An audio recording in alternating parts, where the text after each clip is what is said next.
The day began like any other, with the usual routine that felt more automatic than intentional.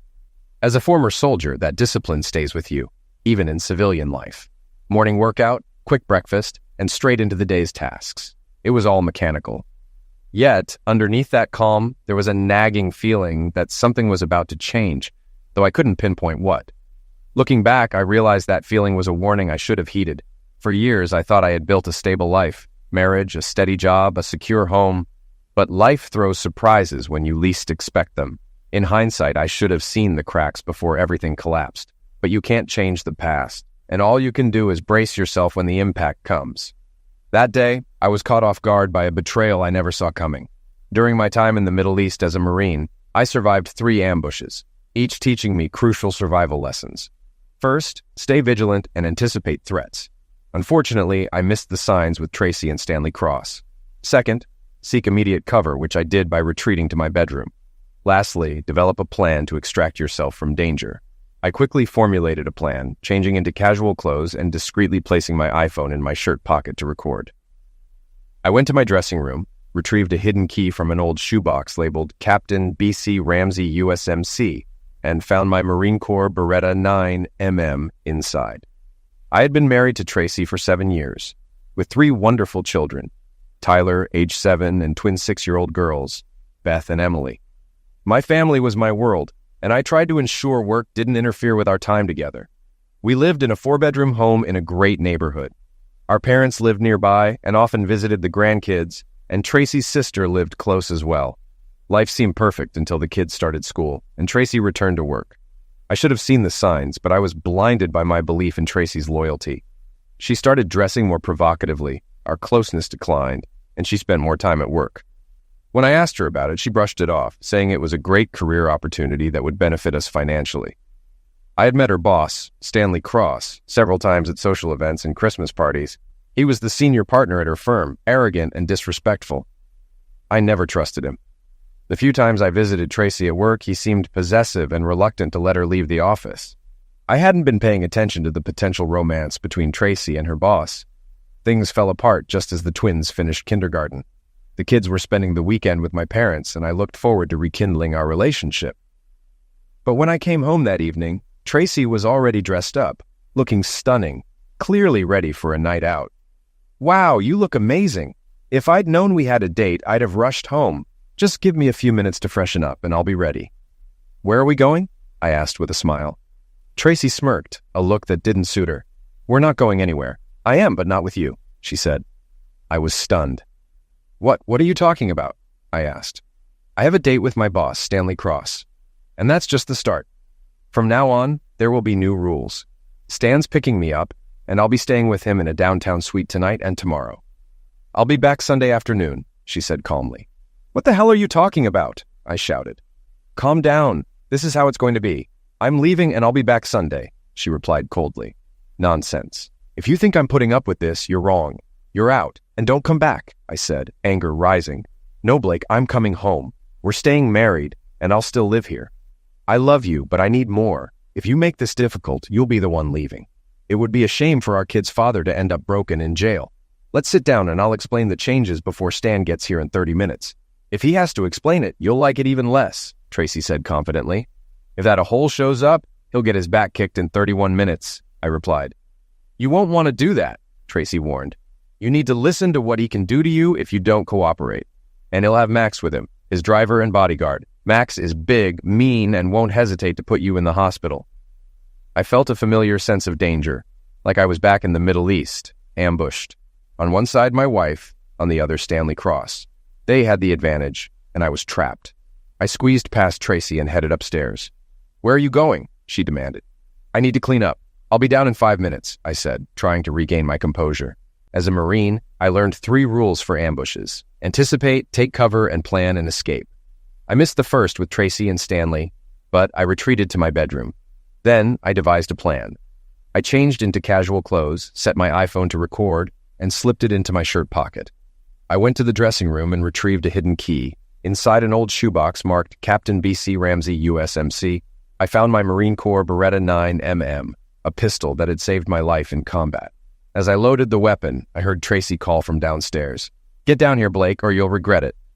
I'll be right down. Get me a beer, I replied, loading the chamber. I tucked the weapon behind my belt and pulled my shirt over it, making it invisible. I then activated the phone's recording, placed it back in my pocket, and prepared to confront Tracy. I was determined to let her talk, to get her to reveal her plans and how she saw the situation, using the interrogation skills I'd learned in the Marines. When I entered the living room, Tracy was at the dining table with a glass of white wine and a cold beer set out for me. "It's about time," she said. "We need to talk before Stan arrives." "Sounds like you have a lot to say, Tracy. Tell me about this new reality I have to accept," I replied. She started, "I want you to remember that I love you more than anything. I want to grow old with you, and I don't want to hurt you." I cut her off. "No more sweet talk, Tracy. Just call me Blake, and I'll call you Tracy." She seemed offended, but continued. "As of tonight, things have changed, and you need to accept that. Stan and I have been having an affair for almost 7 months. It started with flirting, and now we're very close. I was flattered by his attention, and eventually it led to more. Clearly, you haven't thought about the consequences," I said. "I'm sorry, Blake, but that doesn't mean I don't love you. You're still the person I want to spend my life with," she replied. "Good luck with that," I muttered. "Why confess now after months of lying?" I asked. "We were tired of hiding it. We want to enjoy our relationship openly, sleeping together, traveling, and spending time together as lovers. The only way to do that was for you to accept it," she explained. "Good luck with that," I repeated. "No, Blake. We're staying married. You just need to accept that I'll be spending time with Stan, staying overnight, traveling, and attending events. It will be good for us financially. Think of the benefits. Vacations, college for the kids, upgrading the lake house." "If you think I want anything paid for with that money, you're wrong," I shot back. "I'm not a strumpet," Tracy said angrily. "I'm an asset to the company and proud to be Stan's mistress. This won't last forever, maybe a few years, and then things will go back to normal." She added, "Stan also wants to be your friend. He believes we can share as long as everyone gets what they want. He knows I love you and still want you in my life.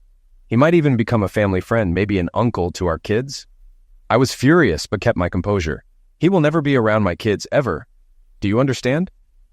Then I asked, "Why would he want to get close to my family? Doesn't he have his own?" "Stan is married to a younger woman from a prominent family, but she can't have children," Tracy explained. "Maybe he should adopt and stay out of other people's marriages," I said. "Stan wants his own kids, an heir for his law practice. He'd prefer a son, but would accept a daughter too," Tracy replied. "Then why doesn't he just use a surrogate and have as many kids as he wants?" I asked. "He mentioned it," Tracy replied, "but he feels he'd be a terrible father. He wants any child he has to grow up in a loving family," she added, lowering her head. I felt my anger rising. "So, he wants to get you pregnant and have me raise his kid?" "It wouldn't be illegitimate," Tracy insisted. "It would be my child too, and I'd love them just like you would because you love me. The baby would have the last name Cross, and Stan would pay us a lot of money to raise them, covering all expenses until they graduate from college." "Are you pregnant yet?" I asked. "No," she answered, "but he wants me to stop taking the pill soon. I told him I wanted you to be okay with this new arrangement first." "This just keeps getting better," I muttered. Tracy got angry. "Stop saying that," she demanded. "I know you're upset now, but we hope you'll come around eventually." Before I could respond, the doorbell rang. Tracy rushed to open the door, and her boss, Stan, entered, wrapping his arm around her and kissing her. "This just keeps getting better," I said again under my breath. "How did he take it?" Stan asked. "Not well. I think you need to explain the consequences," Tracy replied. Stan, a tall, slightly overweight man with graying hair, stepped into my personal space, exuding confidence. "Mr. Ramsey, we need to talk," he said firmly. "Talk? I should kick your back," I retorted. "You can try," he smirked, "but my driver will be on you before you know it. You'll be in jail tonight. So, why not sit down?" I glanced at the large man outside the door, sighed, and reluctantly sat down. "Great. Now we can talk like civilized people. Your wife agreed to be my personal assistant, which includes some additional responsibilities. We've enjoyed our relationship for 6 months, but we're tired of hiding.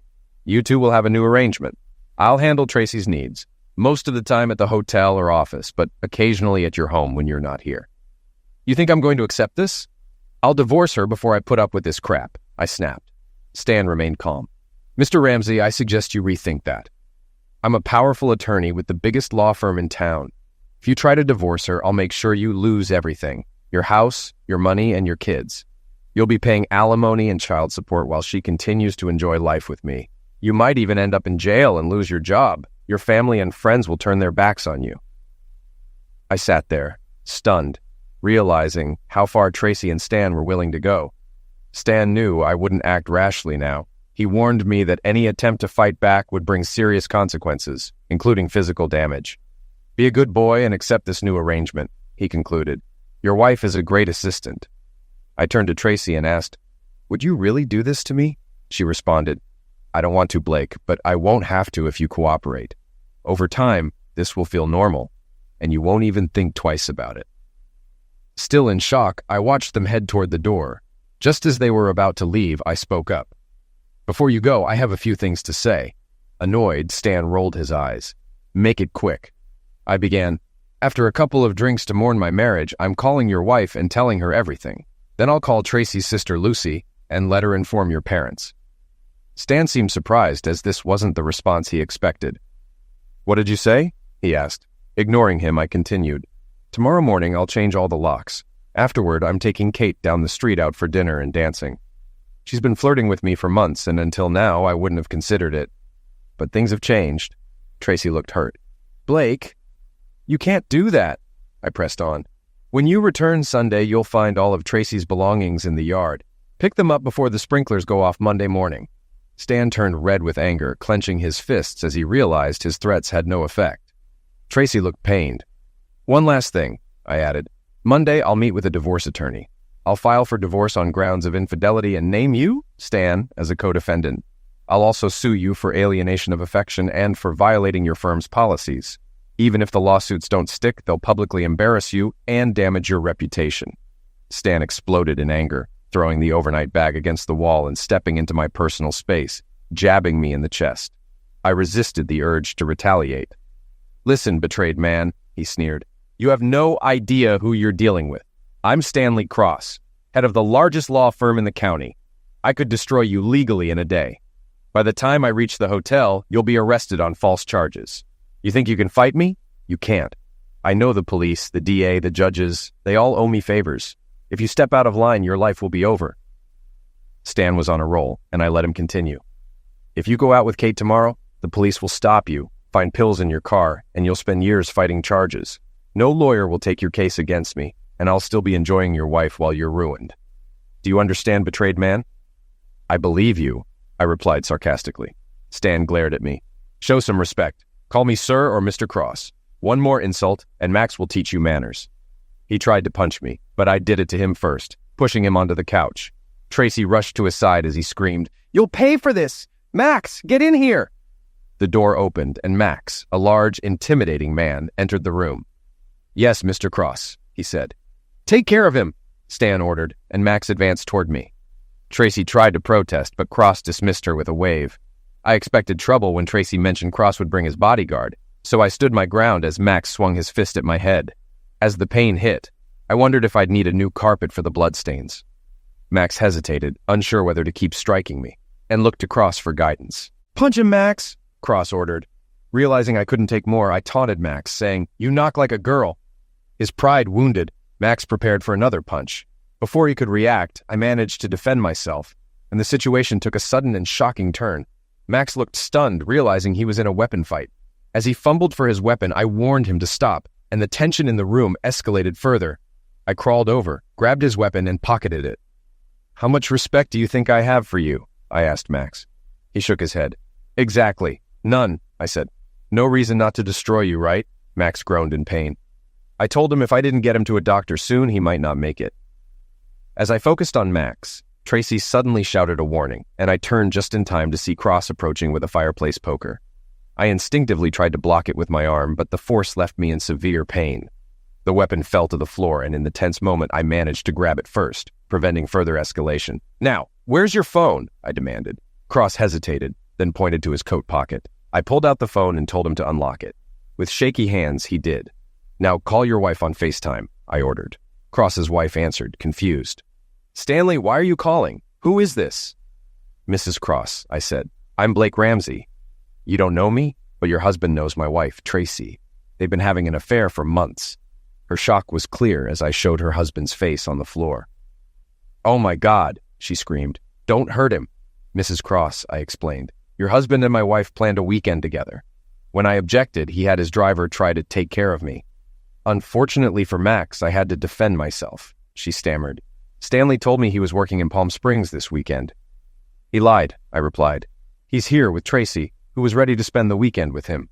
I showed her Tracy, pale and trembling on the couch. This is what's really happening, Mrs. Cross. After a pause, she whispered, I'm surprised too. I have to go now. The police will be here soon. It was nice talking to you, I said, tossing the phone aside. Turning back to Cross, I added, well, now your wife knows about your little side activities. What were you planning if I told her? Send Max and his friends after me, right? Cross didn't respond, too focused on clutching his injured leg as blood seeped through his pants. I'll make this clear, Cross, I said, my voice low. If you send anyone after me, I'll destroy them, and then I'll come for you. Understand? Cross nodded, pale and sweating. Then I noticed a foul smell. Did you just shit your pants? I asked, mocking him. Tracy looked horrified as the situation unfolded. Tracy, bring me my briefcase, I calmly requested, still holding the weapon on Cross. Nervously, she retrieved it, and I pulled out my laptop. Holding it up, I asked, Is this the computer you were going to load with evidence, Cross? He said nothing. I turned it over, placed it near his head, and fired 2 bullets into it. The fire shot echoed in the room, filling it with smoke. Leaning in, I whispered in his ear, Try loading it with anything now. A hole. Satisfied, I stood up and walked into the kitchen. My mind was racing, and my head hurt badly. I splashed water on my face, realizing I might have a concussion. When I returned to the living room, everyone was still in place. Stay put until the police arrive. They should be here any minute, I said sarcastically before stepping onto the porch. Outside, several neighbors had gathered. One called out, Blake, were those fire shots? Yes. Did anyone call emergency? I asked, and a couple of people raised their hands. Colonel Orson Sage, a retired Marine and my best friend, was among them. Are you hurt, Captain? He asked with concern. You should see the other guys, I replied with a grim smile, hearing sirens in the distance. Colonel, I called, I need your help. Of course, Captain, he replied, stepping onto the porch. Help me unload my weapons and put them on the table. I don't want to be holding one when the police arrive, I said, handing him Max's weapon. The colonel quickly disarmed the weapons and placed them on the table. Kate, a neighbor, noticed my injuries and approached to help. Turning to the colonel, I said, I wish I could explain everything, but there's no time. I had a fight with my wife's boyfriend, a powerful lawyer. He threatened to plant pills in my car and have me arrested. After this is over, could you hide my car if the garage isn't taped off? The code is my street address. Oh, will do, Captain, he replied. Kate added, Blake, you don't look well. My head is spinning, I admitted. Maybe I got knocked harder than I thought. Kate helped me sit down just as 2 police cars arrived, sirens blaring. The officers made their way through the crowd, weapons at the ready. The colonel assured them there was no immediate danger and pointed to the unloaded weapons on the table. One officer looked at me and said, You need medical attention. 2 ambulances arrived and medics rushed into the house to tend to Max. Meanwhile, my head was spinning more and Kate told me to lie down. A medic examined my face and arm, suspecting it was broken. I lost consciousness and only vaguely remember Max being carried out on a stretcher and Cross limping to the ambulance. A female officer then escorted Tracy outside toward a police car. She stopped when she saw me lying on the porch, tears streaming down her face as she looked at my injured condition. Blake, I'm so sorry. This isn't what I wanted, Tracy cried. I never meant for you to get hurt. She tried to reach out to me, but I pushed her away. Go to hell, Tracy, I said coldly. Her handler quickly escorted her to the police car. I'm not sure if I passed out or if the medic gave me something, but I was out for 3 days. When I woke up, my vision was blurry, but I saw a nurse who seemed like an angel in white, though she turned out to be about 60 years old. Mr. Blake, can you hear me? She asked. I'm so glad you're back with us. I must be in a hospital, I said weakly. Yes, she confirmed. You're at Mercy General Hospital. You've been asleep for 3 days. 3 days? I exclaimed. Yes, I'll get the doctor. Just relax. My name is Rose, she said kindly. Left alone, I assessed my injuries. My right forearm was in a cast, my face was bandaged, and my left eye and nose were painful to the touch. Aside from these injuries, I was hooked up to machines, including a saline drip and a blood pressure cuff. I also had a catheter. Rose returned with the doctor, who introduced himself as Dr. York. He explained that I had a fractured forearm, a broken nose, and a black eye. He kept me sedated due to a minor concussion. Since it was late, he gave me something to help me sleep until morning. When I woke up again, I found my left wrist handcuffed to the bed rail. "What the hell?" I exclaimed, tugging at the cuff. "Relax, Mr. Ramsey," said a voice from across the room.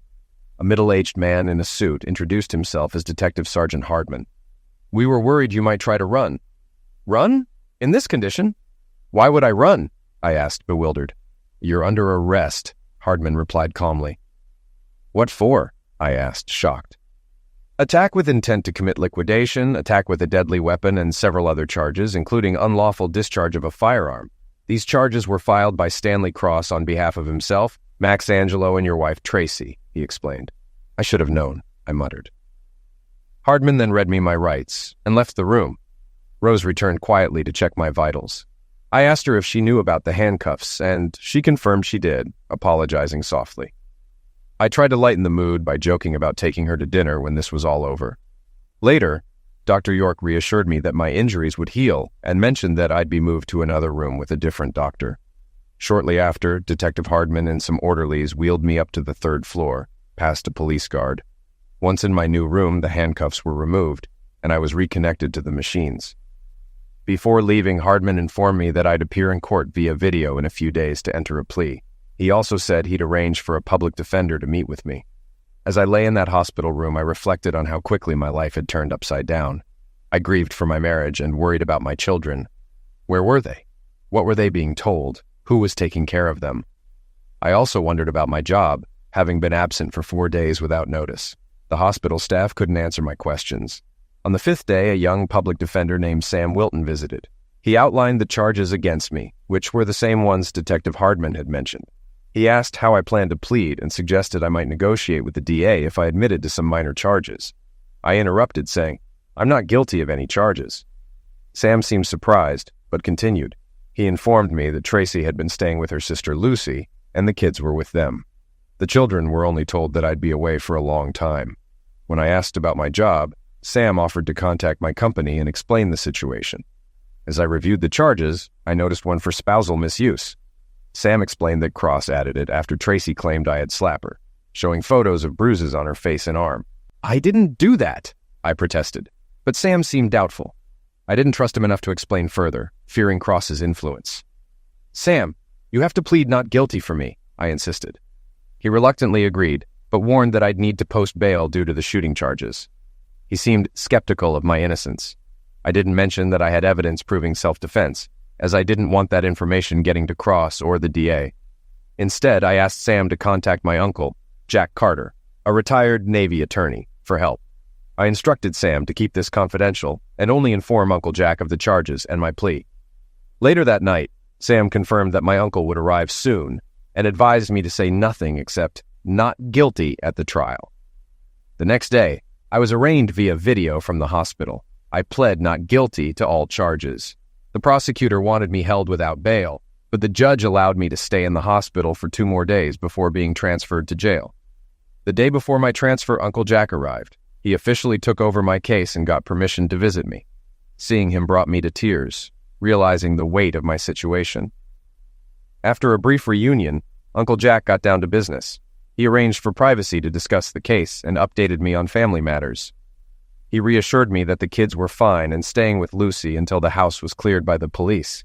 Lucy was confused. Tracy had told her what happened and the charges against me, but Lucy, knowing me for years, found it hard to believe. She was relieved that Uncle Jack was there to help.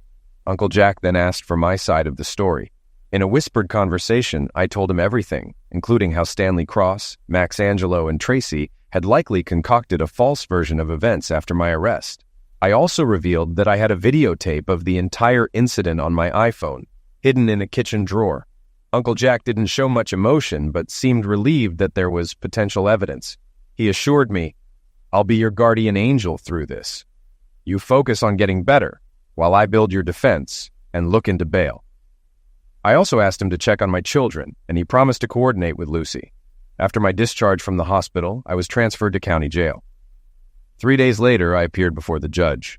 where Uncle Jack managed to get me released on bail, though under house arrest. Uncle Jack had rented a townhouse in a gated community where I would stay. He lived there too, and while I couldn't leave the community, at least I was out of jail. Uncle Jack was busy working on the case, including hiring a private investigator to follow leads. The toughest challenge was retrieving my phone from the house without risking legal trouble. He promised to find a way, but knew it would take time. Meanwhile, Uncle Jack set up new cell phone accounts for both of us, ensuring we could communicate. I called my neighbor, the Colonel, who mentioned some strange activity at my house.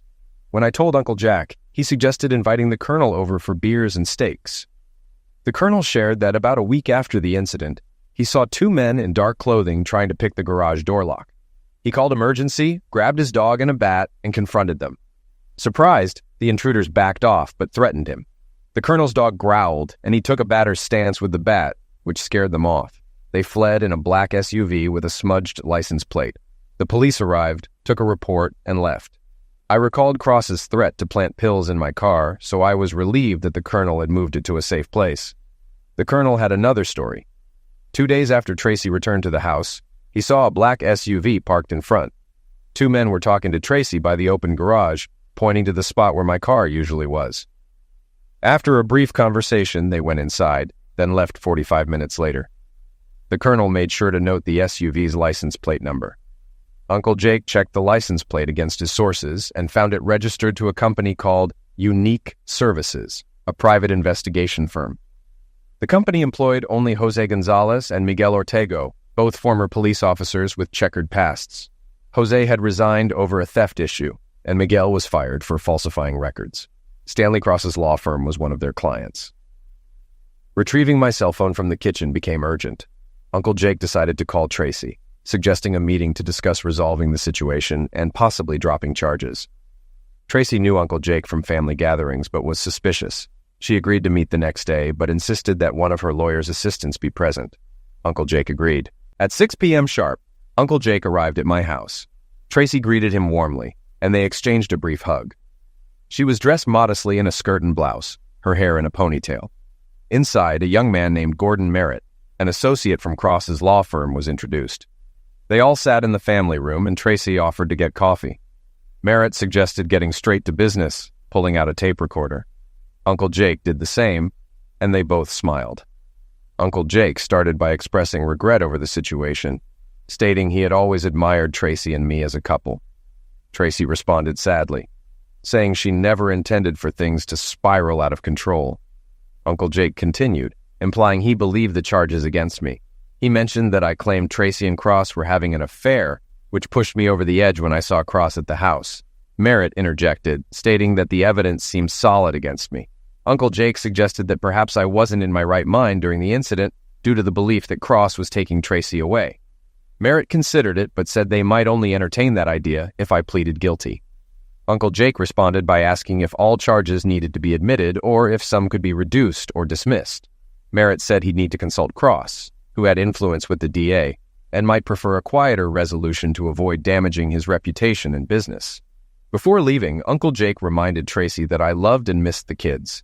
He also warned her that if my story was proven true, she could face charges for perjury and obstruction of justice. He directed a similar warning at Merritt, suggesting that if he knowingly supported a false narrative, he could also be prosecuted. With that, Uncle Jake stood up and asked if he could get some water. Tracy pointed him to the kitchen, unaware that retrieving my hidden phone was the real objective. Uncle Jake went to the kitchen, making sure he couldn't be seen from the family room. He noisily opened the refrigerator, then quickly searched the drawer by the sink, finding my iPhone hidden among dish towels. He pocketed it, poured himself some ice water, and returned to the family room about 2 minutes later. "Before I leave, Tracy, is there anything you want to say?" he asked. Tracy looked nervously at Gordon Merritt, who replied, "We have nothing more to add now, Mr. Carter. We'll let you know about any changes to the charges, and you'll need to cooperate if you want this case to go away." Uncle Jake thanked them for the meeting and left. He didn't bring the iPhone back to the townhouse, but instead had it analyzed by Digital Analysis Solutions, DAS. He explained the importance of the video and audio recordings for my defense, and DAS agreed to handle it carefully. They promised to get back to him in a few days. When Uncle Jake and I visited DAS, they had transferred all the phone's data to their server. They found the crucial video and made multiple copies, ensuring it couldn't be lost or tampered with. We watched the video, which clearly showed the events, including Max pointing a weapon at me, despite some blurry sections. DAS also discovered 97 unopened emails and 64 text messages sent after the incident. Most were from friends and family, but one suspicious message contained 27 photos that would have automatically downloaded to my phone's photo files if opened.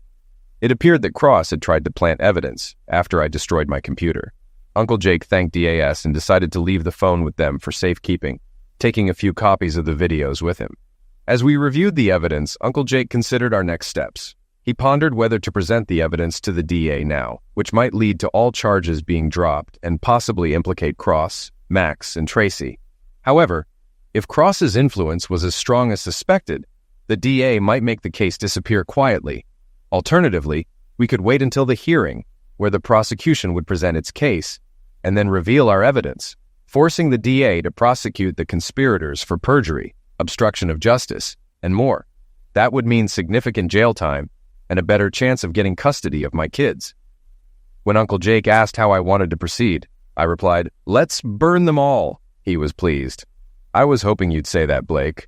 I want to expose them publicly and have my Perry Mason moment in court." With 3 weeks until the hearing, Uncle Jake focused on preparing our case. He noted that revealing the video too early might lead to it being suppressed, so he decided to keep it secret until the right moment. A week before the hearing, Uncle Jake took a brief leave to return to San Francisco for his court obligations and family time. During that time, I received a call from the gate guard, informing me that Tracy was at the gate asking to see me. I immediately called Uncle Jake, who advised, "If she wants to talk, hear her out, but be polite and don't touch her. Remember, she's dangerous." "Don't worry, Uncle Jake. She's poison to me now," I replied. "You know what you have to do," Uncle Jake said. "Yes, Uncle Jack, I do," I confirmed. After finishing my call with Uncle Jack, I contacted security and asked them to let Tracy through. With a few minutes before she arrived, I quickly tidied up the townhouse.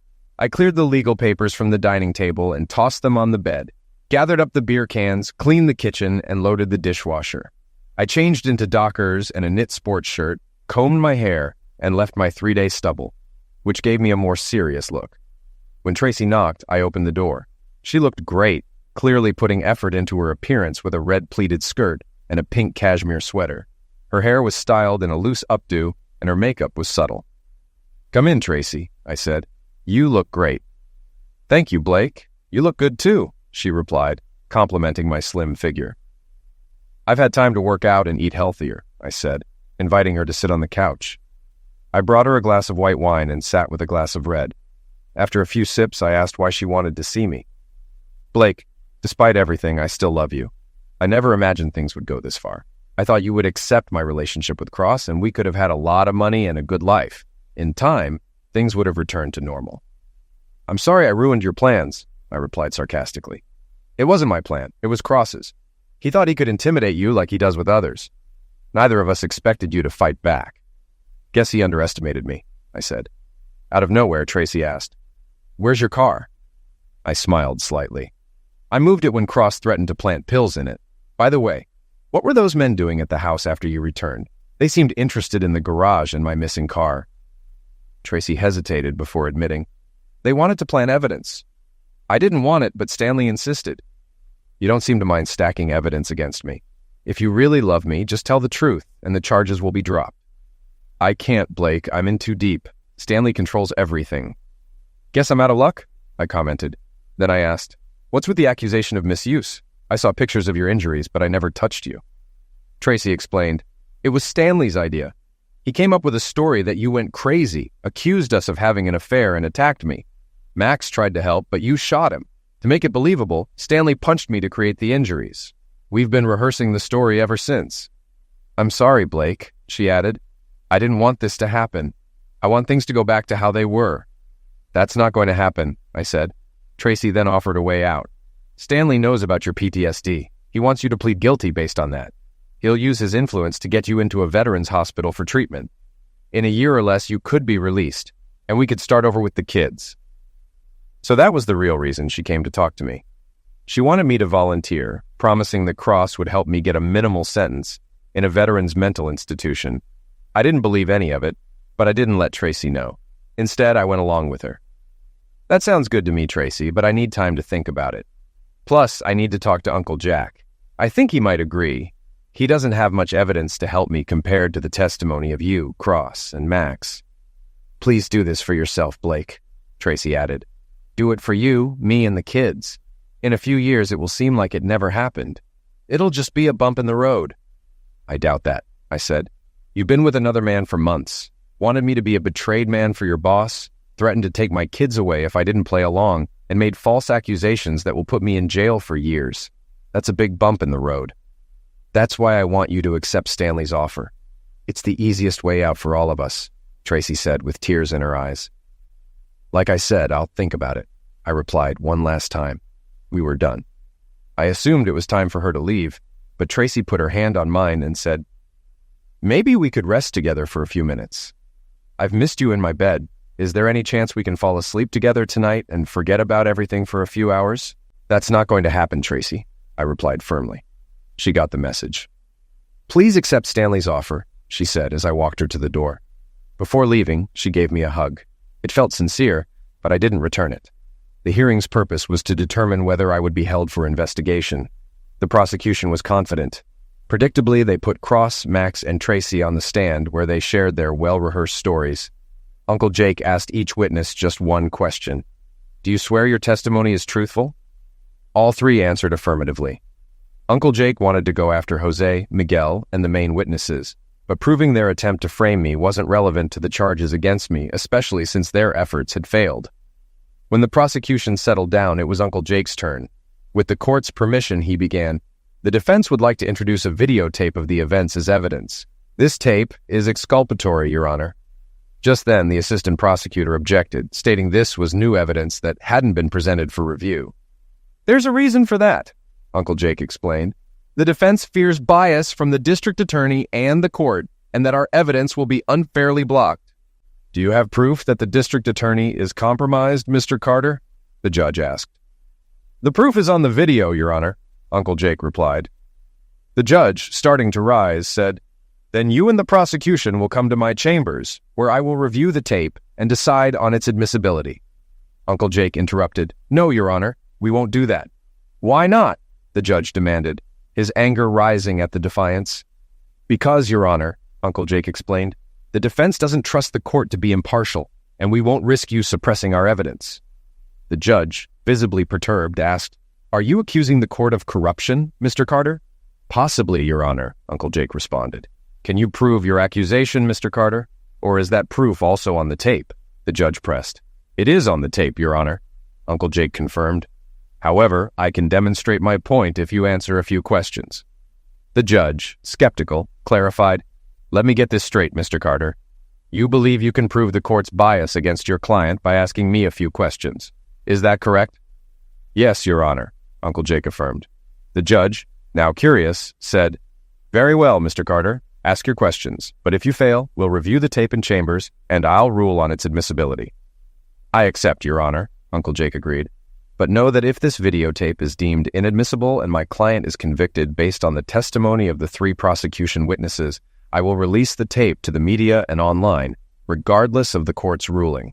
Furthermore, the tape contains evidence that will call your integrity into question if you don't release it.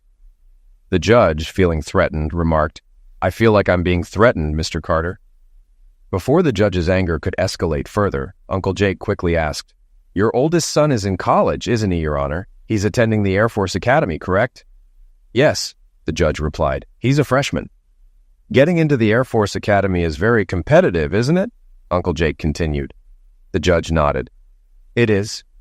Uncle Jake elaborated. First, your son had to apply through your district's congressman or senator. Afterward, he was scheduled for a civil service exam. Based on the results, he was selected along with 9 others.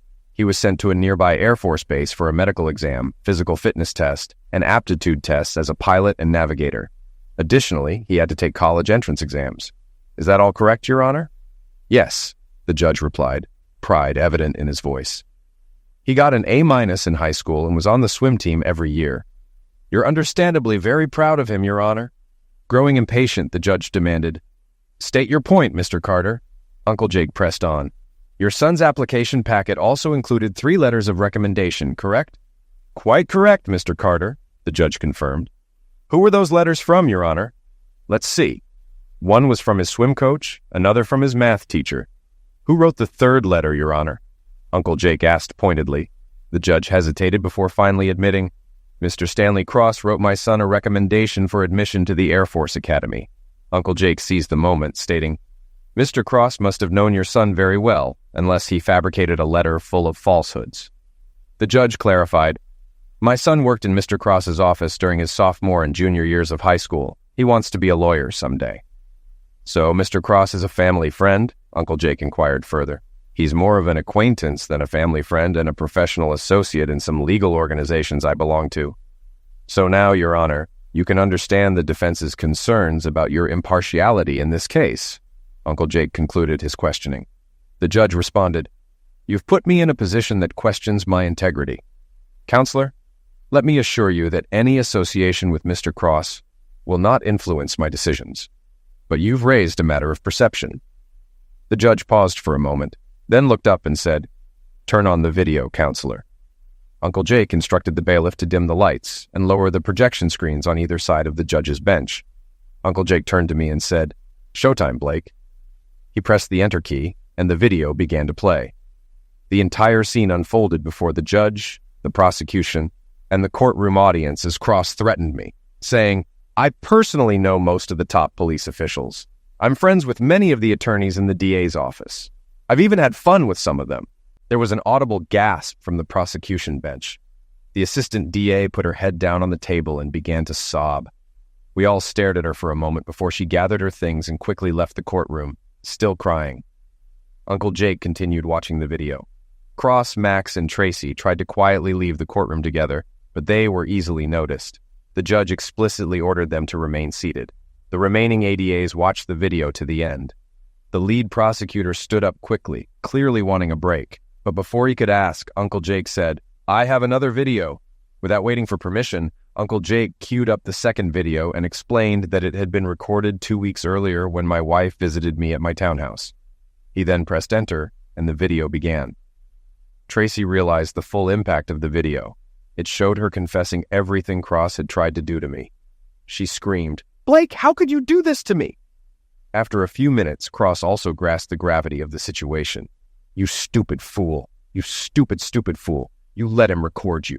What were you thinking? He exclaimed. Tracy had no idea that when she visited me, I had set my iPhone to record everything she said.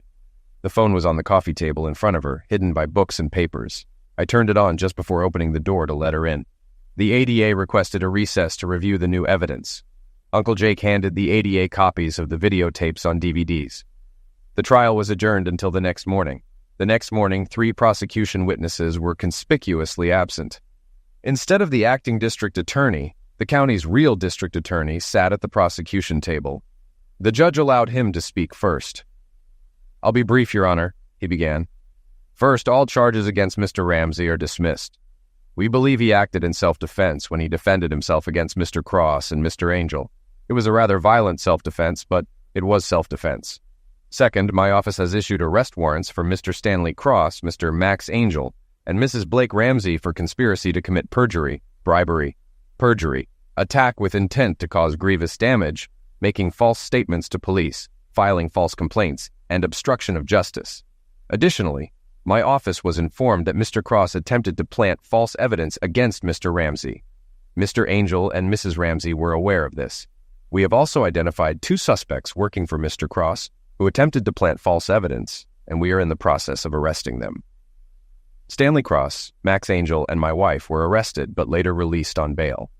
The district attorney was furious to discover that his office had been compromised by Stanley Cross over the years, and he began rooting out all his colleagues involved with Cross. Eventually, all the defendants were convicted. Stanley Cross was the only one who pled not guilty, which proved to be a mistake as both Max and Tracy pled guilty and testified against him. Cross was sentenced to 11 years in prison. Max received a 7-year sentence, and Tracy was sentenced to 5 years. Jose and Miguel were arrested for attempting to obstruct justice and tampering with evidence. The district attorney played them against each other until Miguel broke down and confessed, hoping for a lighter sentence. Both ended up serving long prison terms. Stanley Cross was held in county jail until he was transferred to state prison. Max and Tracy, however, were given 2 weeks to get their affairs in order before surrendering to the sheriff. Max spent that time preparing his family for his 7-year absence, hoping to be paroled in 4 years with good behavior, as his lawyer had advised.